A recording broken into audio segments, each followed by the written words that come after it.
So welcome to this conversation. In this conversation, I'm going to be talking about the moon's placement in the sign of Cancer. And it's one of my favorite placements. I don't know why it's taking me this long to actually talk about it. Because at no point in the natal chart will you find such a matching fit, such a functional match as when the moon finds itself in the sign of Cancer. The match is so perfect that when you have this placement in your natal chart, it feels like going back home. That is, it feels like going back to the most familiar part of your experience. That's what it feels like. And when you have it in your natal chart, the chances are that it indicates that what you are seeking, what the unconscious instinctual aspect of yourself is seeking, that it will find. Because of the affinity. See, the moon, what it means astrologically and what the sign of Cancer mean is one of the closest fits you will have in astrology. Because the moon is the representative of the sense of self-acceptance. So when you find the moon in Cancer, it is a statement regarding the nature of that self-acceptance. So that the self meets itself and together they have this warm embrace. All right? Or at least that is the narrative when it is not impaired. But then you have aspects to all of these that connote different things and that modify these meanings. And then you have this place within the context of the entire natal chart. And then the meaning is stretched, contracted, and all sorts of changes come in. But the fundamental aspect is that that is the fundamental harmonic, is that the individual is seeking to go back to a place that represents the most familiar and comforting experience of themselves. That's really what it is. So it's a very wonderful placement to have. But it depends where it is in the natal chart, to be honest, because when you find this type of placement in the first house, or when you find it in the 7th house or the 12th house, the interpretations modify quite a fair bit. The essence is the same, but that is the fundamental meaning is the same. But the modifications so introduced determine exactly how this will be expressed behaviorally. All right. Now, if you've been listening to my podcast, especially my podcasts talking about the moon's placement and other signs, or the sign of Cancer rising, you would have heard my emphasis about this nature of self-acceptance that is what the moon really is after. And the reason why it happens this way is because the moon represents the end of a cycle. You look at the moon, most people don't realize that the same side of the moon always faces the earth. Now, this is despite the fact that the moon rotates. The earth rotates. Everything is rotating. So the moon experiences what's astronomically is called a tidal lock, And there are many discussions revolving around how the earth was able to capture something as large as the moon, because the size of the moon compared to the earth, you don't find that relationship or that ratio anywhere else in the solar system. The Saturnian moons are very much smaller than Saturn. The Jovian moons are very much smaller than Jupiter. And everywhere you look, you see this ratio. The moon of Mars, in fact, it's debatable whether you want to even call it a moon or just some rock, But the size of that moon of Mars compared to Mars itself seems to follow the same ratio as all the other planets, except when it comes to the Earth. The Earth's moon is too large. It doesn't fit that ratio. And then it is tidally locked. How did that happen? Because tidal lock requires a strong gravitational resonance.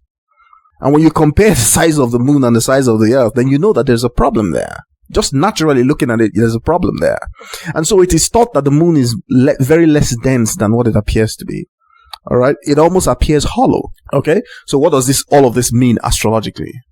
The moon brings a stable pattern to the gravitational behavior of the Earth. It's almost as if if the moon did not exist, Earth's axial tilt at 23 degrees, it's a very strategic angle. It's not coincidental. All right? It's a very, very important angle, because if that angle had been different, everything on Earth would end up differently. All right? So that moon stabilizes that angular tilt, which is what is responsible for the seasons in the hemispheres. All right? So what does this mean astrologically?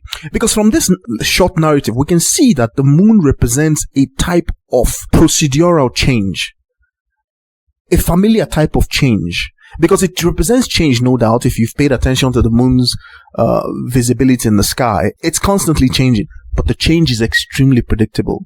It is so predictable you can set a clock by it. And many have done so. There are many calendars that are lunar based. Okay? And that's a very important thing, because this calendar seems to be also biological. Because the female species of most, especially the human, for instance, the female fertility cycle is set by this calendar that the moon represents. And the calendar itself seems to be intrinsic, biologically programmed. So that the predictable change that the moon represents is used in biological programming, or it shows up as some type of biological programming that is concerned with fertility. But it's not just that, because if you've ever heard of the tides on Earth, as the moon goes around the Earth, it drags the waters of the Earth with. It also drags the crusts of the Earth, the molten, because the core of the Earth is in a molten state, right? And the moon affects everything liquid because of its gravitational pull. All right. It also affects the waters in our bodies. And the word lunar, is another term for the moon, and it represents the root word for the word lunacy. Because it is thought that the changing watery state of our bodies corresponds to the changing emotions that we have. It's not a very far-fetched idea, because our emotions are driven by what? They're driven by hormones. Hormones are secretions. They're enzymatic secretions. And they change the way that we behave by altering certain aspects of our biology. So that what the moon represents really is a deeply instinctual nature of self that is different from the self-awareness that we have that allows us to focus. But if you've been listening to my podcast, I have told you that solar self-awareness, it's a solar thing. It's representative of the sun, because it is representative of the ability of us to focus our will, and that is a more recent innovation within our brain. For the most part of our cognition as human beings, we have been lunar creatures because we have lived as unconscious beings, in a sense, without the added advantage of self-awareness. So it doesn't change the fact that most of us spend our realities in that unconscious state. Most of our bodies operate according to that unconscious lunar instinct, because we do not control the way that our kidneys are behaving. We do not control the way that our livers are behaving. All right. We do not control all these aspects tied to our automatic nervous system. They seem to operate on their own, and yet they are not on their own. They are still us. So that is evidence that we exist not as one thing per se. We exist as a spectrum of things. That is, we exist as a gradient of some kind, where at one end of the gradient you find the solar focus, able to marshal its concentration to a singular point. Right? That's something we can do that the animals really cannot do, because not only can we marshal it to a point, we can control how that marshalling is taking place. We can slow it down to the point where we can do what? We can enumerate it. We can enumerate it as a function of space and time. And that by doing so, we are able to calibrate space and time. And that leads us to the phenomenon of counting. This is something that's very pervasive within my podcasts, if you've been listening to them. Because it is a feature of our self-consciousness, which is a very solar thing. But the moon is that part of us that fades into the background. It's unconscious because we instinctually perform the actions related to it without having to bring our focus to bear. Alright? But astrologically, the moon represents the completion of the first quadrant of existence. Alright? And in that quadrant, what is expected is a gift of some kind. And that gift, the nature of that gift is self-acceptance. So that at the end of that quadrant, which is just a period of psychological development, at the end of that quadrant, we must come to see ourselves as something that is acceptable, beautiful, natural, and necessary. When any of these things are not met, the human being has a gap within them, which they now try to fill with all sorts of things. And if you've been listening to my podcast, I tell you about how the nature of consciousness itself is a narrative stream. Meaning that to maintain self, one is constantly telling a story regarding the nature of that self. And the story is the nature of the gradient of consciousness. So that by the time it grades to the solar focus, you are aware of that story. You can change it, you can manipulate it and all that, because you do that with your focus and your will. But as you grade deeper into the sense of self, you lose control of the ability to tell that story. The telling of the story now becomes automatic. And fortunately or unfortunately, depending on which side of the fence you're sitting on, it is that inner gradient, that inner storytelling that is responsible for the nature of reality that we experience, because it's the nature of conviction. Now, when you are experiencing a reality that you do not like, you now have to depend on your solar mind, which is the function of your will, to change that reality. But the reality as it naturally emanates is driven by the moon, is unconscious. You are doing it, but you don't know how you're doing it. You don't even know that you're doing it. Okay? Because the only time you tend to become aware that you are in control of your reality is when your will now activates and you're like, I need to bring about this outcome, or I need to bring about this objective. But prior to that, it's unclear that all the outcomes and all the objectives is somehow connected to your seat of conviction, your sense, your deepest sense of self. And that is the habitat of the moon. So that the moon's placement in your natal chart really is concerned about this conviction. And remember, conviction is the nature of truth. Okay, that's what makes it so powerful. And those are all the habitats of the moon. So that the nature of self-acceptance really is the nature of what you have come to accept as truth. And that is a very important thing. Because the idea within the human being is that what you accept as truth matches what truth really is. And that gives you a tremendous power of conviction. When things begin to go wrong, there is a mismatch in that. And that means that the reality system that comes into view, unconsciously that is, begins to slip from your understanding. You no longer understand what the reality is. Your deepest desires no longer conform to your expectations of reality. And then you have to rely more and more on your solar mind. But the solar mind, because it's the most recent aspect of our nature, it takes a lot of energy from us. That's why your brain consumes so much glucose. It needs so much oxygen because it's really, the active part of it really is like a manufacturing plant. And if you've listened to my podcasts when I talk about the physics of thinking, it's more complex than we can even imagine at this point, because we are literally manufacturing experience. Okay? The narrative I talk about, the nature of that narrative, what it really is the synchronization or the synchronicity between all the manufacturing plants in your head. And what are they manufacturing? They are manufacturing proteins. Now, if you've been listening to my podcasts, you hear about when I talk about how there are 20,000 genes in the human genome. Well, that's not entirely accurate, alright? Because a gene is a functional unit, and functional units are noted because they are tied to certain types of proteins that are created, okay?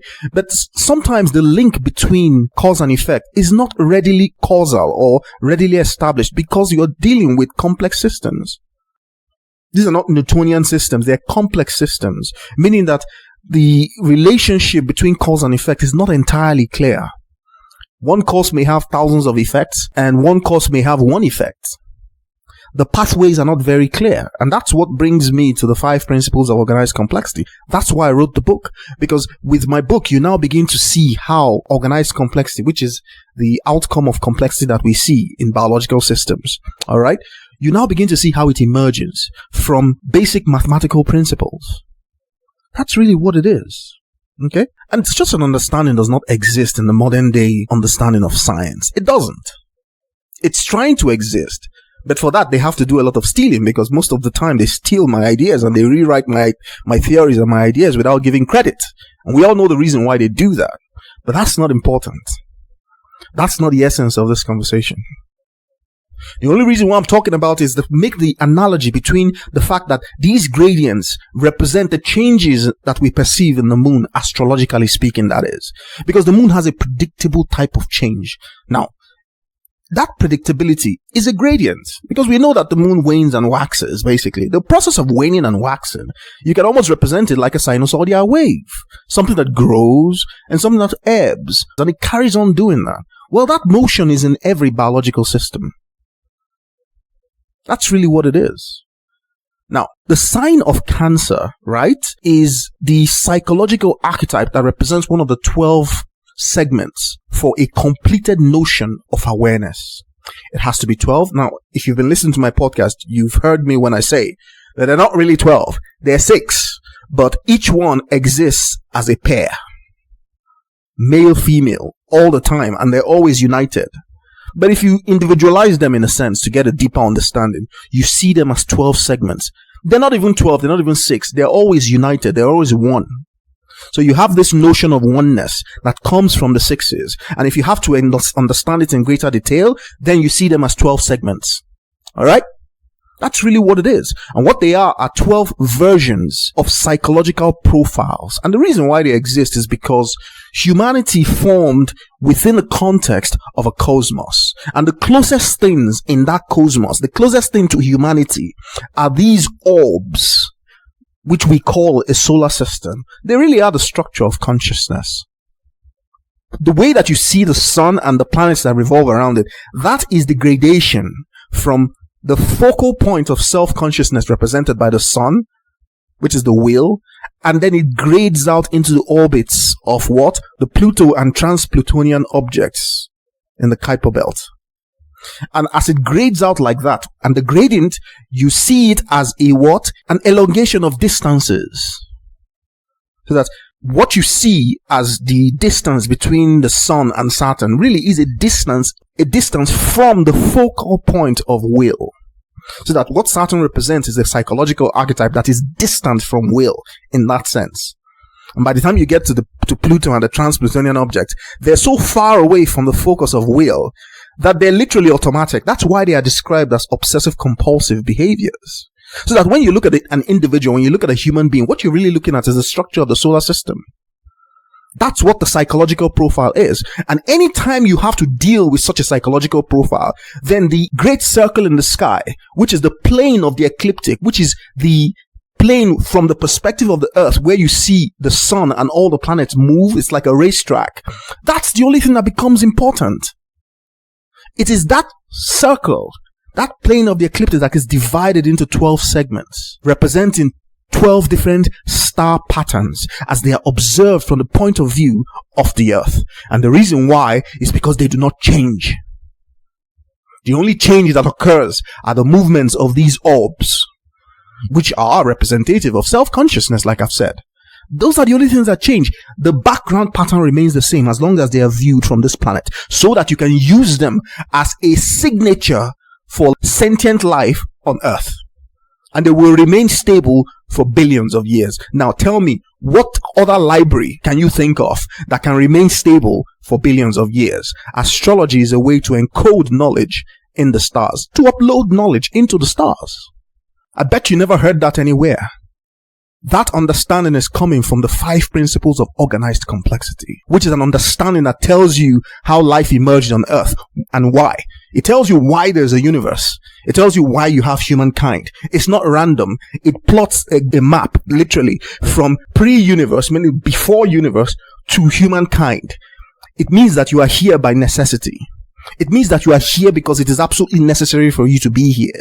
It is not a random accident. You are not a mistake of nature. And so if you're not a mistake of nature, how can your activities be mistaken?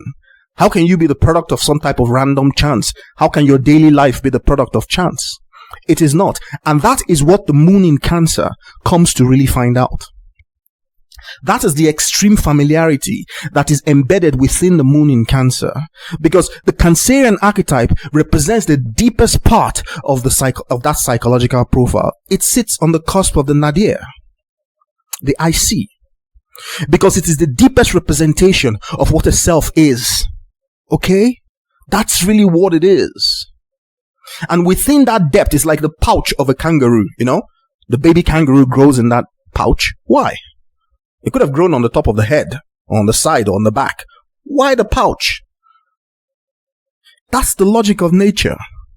It is an internalization process that takes things in and keeps them there. It incubates them because they have not reached the stage of development where they are going to be useful or necessary. So they are incubated in a protective space until they are necessary. And within that space, there is the notion of time, predictable change, which signifies the nature of development. So that when the time is right, something emerges from there. And that thing is now fit for purpose. That thing now becomes useful. So that the sign of Cancer is a place, an incubator, where things go to be protected from the outside environment. They are given time and resources to be able to develop. So that when you find things there, they are in a state of development. the moon in Cancer is talking about the nature of that development. So that it's the gradual evolution of a very specific type of consciousness that is very symbolic of going what? Of going back to the most familiar place that you have always known. That familiar place is signified as home. It is also signified as mother. But because of what it is also significant of the nature of memory. Because memory is biological representation of frozen time. That's really what it is. And you can do this because it is there that the concept of space-time itself is given form. Remember what I talked about predictable change and how this can be used to set calendars? Memory is the biological representation of that process. It is because self-acceptance is one of the most important aspects of this psychological profile, this psychodynamic, 12-segment psychodynamic profile. It's too important. And that's why it needs to be protected. So that the physical manifestation of such protections, you see them as what? Incubators, the wombs of creatures. It is also representative of the egg that the bird lays, or reptiles lay. The egg is always furnished with a yolk, and it is within that protected environment that the young develops. Why? Do you think it's coincidental? Of course it is not.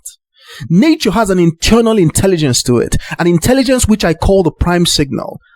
Its derivation comes from what I call the K pattern in my book, The 5 Principles of Organized Complexity. Alright? And in my book, I show you how the intelligence is built up. The whole point is to tell you that all of existence is controlled by a supreme intelligence. The supreme intelligence is not outside of existence. It is existence. It's the laws of physics. It's what sets all the laws of physics. It's what sets all the laws of anything. All the laws that are the way that the universe tends to behave. And at its heart, within its calculus itself, are the sixes. And what that means is that within its heart, within its calculus, is the nature of blackness. Blackness is the nature of that intelligence. So if you live on a world that is running a system of anti-blackness, you live on a world that is dying. Because death is the outcome when the laws of existence, as in the rules that determine how existence, they break down. And out of those rules come life. So if you break down the rules, then what you have is non-life. And that is the nature of death. So we live in a world where things die, they degrade and die away. Why? It's because we are running a system on this planet that is inherently against that nature. And the moon in Cancer, right, is finely tuned to be aware of the nature of this dysfunction. Because you have a right glove on a right hand. It's a perfect fit. And what that fit is an extreme level of sensitivity that is tuned into the rhythms of nature. It's worse if you have the sign of Ceres or the placement of Ceres in that. It amplifies it, because Ceres is that understanding also that is perceived as some type of compulsive psychological archetype. If you have Ceres conjunct the moon, it explodes, especially when that is in Cancer. It explodes because the sensitivity is just too much. The individual basically can feel just the change of weather before it happens. They can feel the raindrops before they drop. They can feel the sun before it rises. They can feel everything, and this is something that takes time for them to get used to. Even the normal moon in Cancer feels these things. Their emotions ebb and flow based on the sensitivities of the entire environment. And their natural instinct is to incubate. So that they incubate all sorts of things. It is I call it the natural tendency for a chicken to sit on an egg. You know, the chicken does that out of instinct. Doesn't really know what it's doing. It doesn't need to know. It just goes with whatever it is that appears in its head. And when it looks at things that look like an egg, its natural instinct tells it that it needs to sit on it. And it continues to do so till it feels vibrations in the egg. That's it. So people who have the moon placed in the sign of Cancer, they are like driven by such an instinct. They have this need to internalize all sorts of things. And they also can internalize negative things. They can internalize negative emotions. But whatever it is, they incubate it. Alright? And it is why most of them have problems with their digestive systems. It's not that there is something wrong with the biology itself. It's that there is a sensitivity between the hormonal secretions within, because all hormonal secretions are driven from inside your head. the pituitary gland and part of the hypothalamus are concerned with these secretions, right? There's an undue amount of sensitivity in those organs when your moon is in Cancer. So, and they secrete hormones that change the state of your emotional awareness. That's really what it is. All right. So that people who have the moon in Cancer, they need to make sure that they do not suffer mineral deficiencies, because those mineral deficiencies affect these hormonal secretions, especially at certain times of the month. All right. That's really what it is, because it is very important for them to understand the cyclical nature of their moods and to understand precisely what causes it, so as to understand that what they are really incubating machines. And they will incubate whatever. Doesn't matter what it is. Once there are certain emotions that once they come across, they have the natural instinct to sit on it like an egg and incubate it. And so they could be nursing a grudge just as easily as they could be nursing a baby in their womb. So that the healthy outward expression of these emotions is good for them. Otherwise, they give themselves an ulcer eventually. Okay. Now, it is not easy to convince the moon in Cancer to become outward going in terms of their expressive nature. No. Only partnerships can do that to them. That is, loving partnerships. Because what they need is to basically become a part of something and to feel that part just the same way as they feel their gut. And when that begins to happen, then they have a good expression or outward expression for the mixed emotions that they feel. Sometimes these emotions can be so compounded, they're not easy to separate. And what the moon in Cancer is constantly looking for is that feeling of acceptance. And it is that feeling of acceptance that seems to sway with the emotions, so that they go from feeling very accepted to feeling very rejected. And the spectrum creates an erratic sense of being that is very moody and seems to drift from feeling peppy and preppy and feeling despondent. And it shifts, based on the cycles of the moon. That's really what it is. All right. And the interesting thing is that most of the time they do not know that this is what is happening. Even when they start understanding astrology, it takes them some time to really understand that this is precisely what is happening. That they are literally a canvas that internalizes everything. Doesn't matter what it is. Everything is written within them, and everything that is written within them is incubated. So that if you tell them a bad word, or you are mean to them, or you're unkind to them, they internalize it. They simply don't know how to let anything go, because it is that which is internalized that ultimately grows. So when the moon is in Cancer, this is what is going on in your natal chart. You're internalizing and incubating something. Now, the important question to ask is, what exactly is it that's being internalized and incubated? What we want is to see how that which is good can be incubated, and that which is not good is trained to be rejected, so that you don't internalize poison. Because when you internalize a negative experience, right, as tends to happen in the kind of cruel world that we live in, it's like drinking a dose of poison to these people. All right? They simply don't know how to let it go. And it's not the vengeful nature of Scorpio that will fight in retaliation or that will seek revenge in one way or the other as part of his defense mechanism. The moon doesn't do that. At best, it's a very passive form of aggression, which simply just stops talking to you because it has grown extremely moody and cuts itself off from the space where you are as a way of protecting its own vulnerabilities. All right. So if you have a partner that has the moon in the sign of Cancer and you find them behaving this way, it's because they're hurt. That's really what it is. Now, the fact that they're hurt doesn't mean that they're correct, because if the sensitivity is tuned too high, then being around these people is like walking on eggshells. You're always watching out not to say the wrong thing or not to even smile at the wrong time. And this can be very difficult to put up with because it's not normal. So what is needed at that point in time is a retuning or a recalibration of the sensitivity. That's really what it is. And you will see the patterns there in the natal chart. They're always there. Okay, because the natal chart encodes the overall pattern of psychodynamics. And so all the behavioral responses, they follow along those trajectory lines. They just pick which trajectory line they're going to follow. You see, the trajectory lines or the possibilities for trajectory lines are called the aspects. But they're not only the aspects that we see. The entirety of 360 degrees can be divided by all the counting numbers till you get to 360 divided by 360, which is the conjunction. So all the harmonics are present. It doesn't matter whether you delineate them or not. And each harmonic contains a set of trajectories and pathways. And each pathway, trajectory, etc. leads to different types of outcomes. The pathways themselves are choice, or what look like choice. They are selected for based on the dynamics that is taking place within the natal chart, or what the individual is driven by will to achieve. Because what you're really selecting for are realities. The outcomes themselves are realities. But of course, there are some pathways that are hard-coded, like the septal, for instance. It's not something you can touch. They are taken away from you because at the end of the day, the creator controls everything. Okay? So that's really what it is. Now, normally the Moon in Cancer podcast, you would hear about fertility and pregnancies and all those things, liking some foods and etc. Those kind of things bore me because I consider them to be very superficial. I do not downgrade them or say they're not important. Yeah, some people like to hear that, but that's not what you get from this podcast on my channel. What you get are the hard-hitting truths that are so deep because they go right to the heart of what we're dealing with. When we're talking about astrology, we're not talking about a religion. We're talking about a science that is so advanced, it looks like the ancient past. But what it really is the distant future. Can you imagine what that is?